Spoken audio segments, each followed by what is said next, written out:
Well, good day, everybody. Welcome to 6 Minutes a Day, a journey to your higher self. My name is Justin. This is Strength, Yoga, and Freedom. Whether you're watching this on the YouTube channel or you're listening to this on the podcast version, I want to welcome you. Today is day 19, and all of the previous trainings, 1 through 18, are all available for you to watch or listen to at your own leisure. Whether you're new, whether you have been here from the beginning, you're doing this 30-day program at your own pace. There is no rush. There is nothing you have to do at the end. It is all about your own pace. The first half of the program focused on how we handle ourselves, self-discovery, routines, habits, focusing on the inner self. The second half is all about how we take all of that as basically cultivating ourselves into self-love, more self-love, and moving that into the world. And through this week, we've been talking about that, moving self-love through sometimes challenging and difficult situations and things that we may encounter with others and ourselves. We talked about passive-aggressive behavior this week, and we also talked about gaslighting, which was yesterday, day 18. Passive-aggressive was day 17. So back up and review those. Those two terms are going to come in handy, and those two trainings are going to come in handy as we move into today and tomorrow's training, a two-part training all about narcissistic relationships, something that is very near and dear to me because I have dealt with narcissistic relationships my entire life. Being a people pleaser, maybe you're a people pleaser, and having the empathy and big heart, you may find yourself attracting narcissistic individuals into your life. And narcissistic behavior and narcissists in general, the term narcissism is not extensively an established, very old term. It has been coming into light in recent years way more prevalently. And in all the research and self-study I've done, I want to share information with you all about that. So let's get right into narcissistic relationships. And before we do, please remember that we have a email list now. If you want to join our email list and get information related to what we're doing on the podcast and what we're doing on the YouTube channel, which the YouTube channel is going to include live free yoga classes starting at the end of this month, which is July. And what's going to happen there is we're going to offer you several styles of yoga, whether you're a beginner, whether you've been doing yoga before, whether you like to do more passive yoga or active yoga. It's all going to be out there for you, and I can't wait to share all that with you. So join the email list. It's in the link in the description, either on the podcast or on the YouTube channel. And subscribe, of course. Of course, that supports all of this. So thank you in advance for all of that. Now, as we talk about narcissistic relationships today and tomorrow, we need to remember that every relationship is different.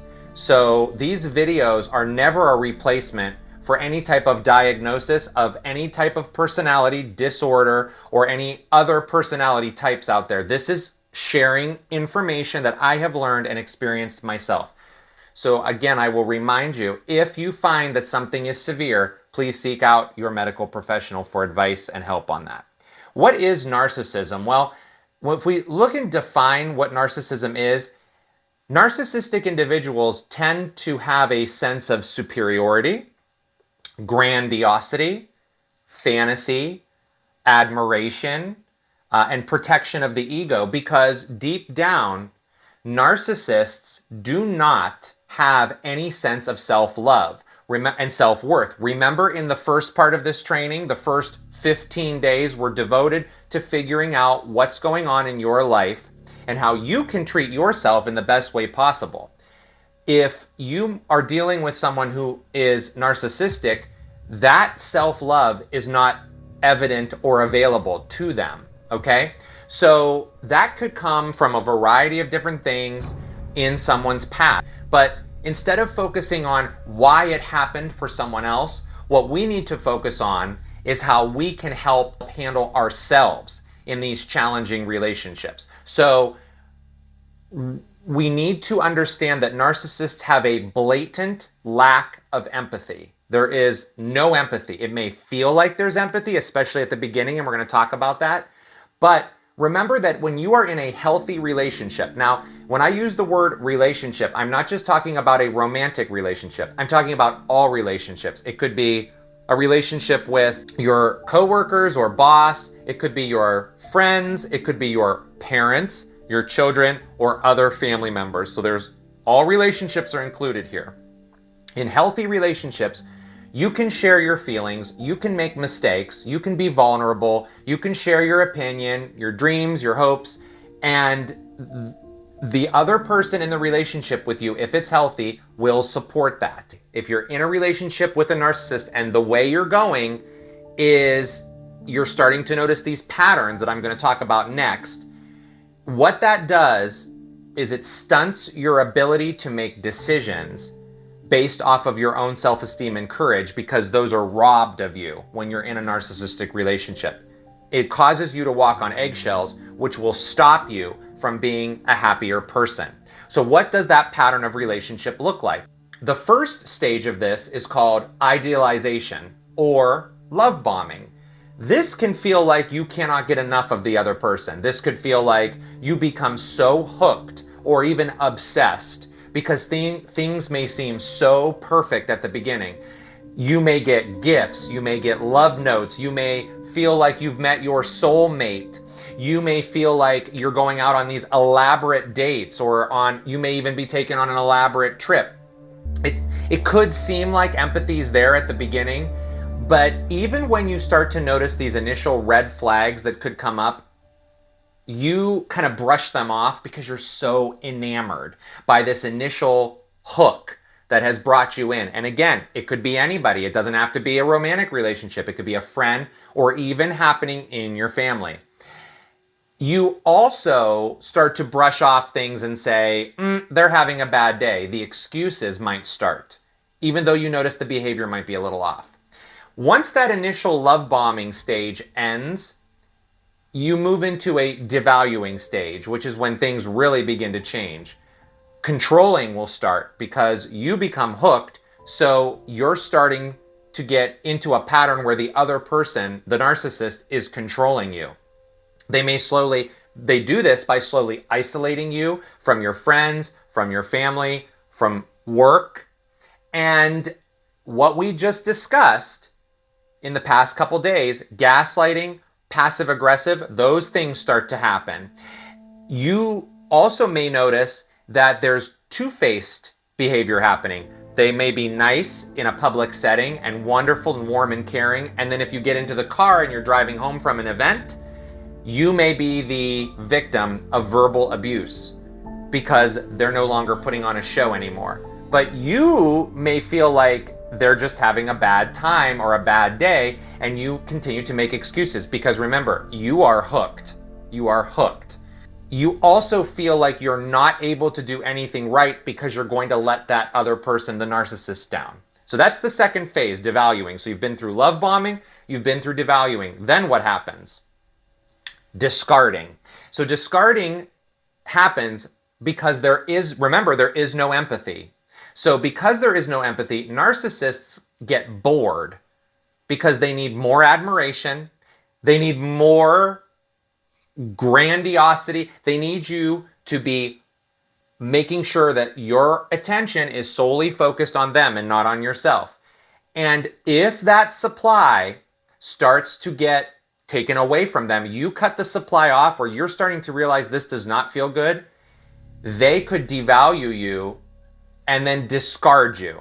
And when the discarding happens, they either may feel like they don't need you anymore. They may threaten to end the relationship. If you do this, we're done. I had someone send me a text like that one time. If you text me one more time, we're done. That was a red flag that I ignored, and I kept on going. And I was like, oh, I'm sorry, right? That type of behavior is not normal and healthy in a relationship. You may start to feel like you're the enemy, and it is not always the narcissist who ends the relationship. It could be you that ends the relationship. So the discard could happen either by you or by another person, the other person, the narcissist. And finally, Hoovering is the final stage. And in hoovering, all that happens is the love bombing phase starts all over again, because in order to serve a narcissist's ego, because they maybe can't find their ego boost somewhere else, they may start to revert to their old ways and put that mask back on and be nice and warm and friendly and kind and do all those nice things for you to try to get you back in, because they need that supply. Remember, narcissists cannot get self-love, cannot get love from themselves. They need it from others, because they don't have self-love and they don't have empathy. So as we conclude, those are some general things and a general cycle of how that could work. This is general. Not every relationship is like this, and in some cases, it could take decades, a lifetime, to realize that you might be in a relationship like this.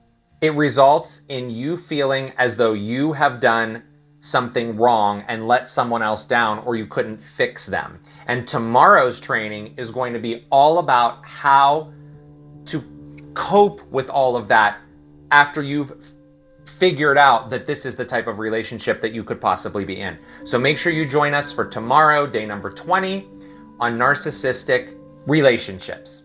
So wherever you are today, when you get a moment that your soul feels happy and you crack that smile and you laugh, relish in that moment, because you deserve that happiness. The more work you continue to do on yourself, the more happiness will come. Again, thank you from the bottom of my heart for being here, and we will see you in part 2 of the narcissistic relationship training tomorrow, right here on Strength Yoga Freedom. See you soon, everybody.